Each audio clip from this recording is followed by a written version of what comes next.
Hi, in this video I'm going to share with you how to write a winning blog, and we're going to do that through 7 simple steps that you're going to follow. So let's go ahead and get started with the slideshow. And here we go. Step 1. You want to make sure that you know who your target market is. Now, it's important to know your product and service, but almost more important to know who your target market is, and specifically, what are their likes? What are their dislikes? What gets them excited? And what are their pains and problems? This is important to note because these are the things that you want to write about in your blog, because your audience is what you're writing for. So you want to make sure that you're connecting with them on these levels and helping them to solve their problem and provide them with information that matters to them, right? Step 2, in writing a killer blog, you want to make sure you've got a killer headline. Makes perfect sense. And this is really the start of your slippery slide. If people, you have to have a really quality headline, because if people read it and they're turned off, they're not going to continue down to read the rest of your blog.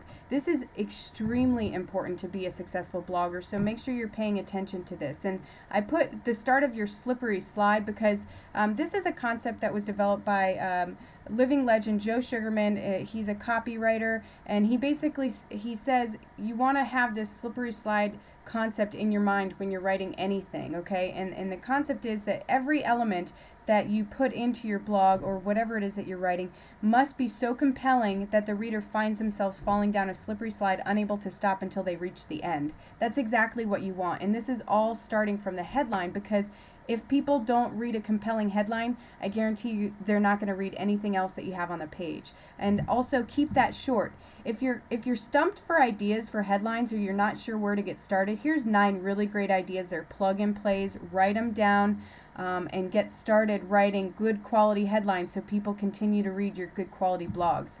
All right, step number 3, you want to have a catchy first sentence. And the way that you're going to do this is you're going to keep it short and easy to read, and obviously compelling enough to cause the reader to read the next sentence. Again, in that same focus of the slippery slope, if somebody is finding your headline compelling enough to read, and then they read the first sentence and it's really long and boring, again, you have the opportunity to turn these people off at any point in the process. So we have to make sure that it is a slippery slope, that they are compelled to keep reading from one sentence to the next.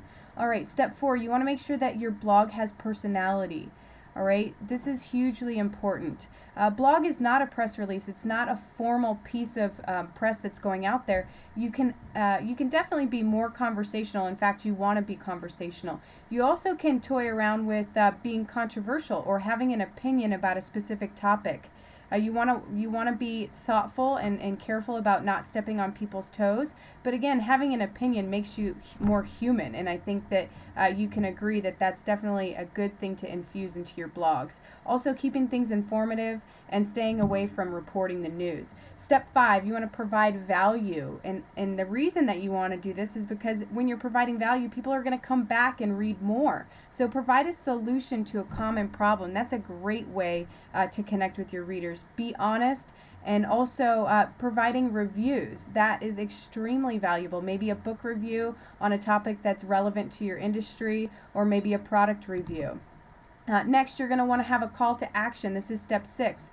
And typically, you're going to see this at the bottom of your blog, possibly. No matter what, just make sure you've got a call to action in there, and you're telling your readers to do something. You have something for them to do once they reach the bottom of the blog. Don't just leave things undone. And remember, you have to ask for the action. Don't assume that they're going to know what to do. And in fact, you may have to incentivize giving away a free offer, a free chapter to a book, or a free ebook, whatever the case may be, if you need to do that. So incentives are also a great way to get action on your call to action.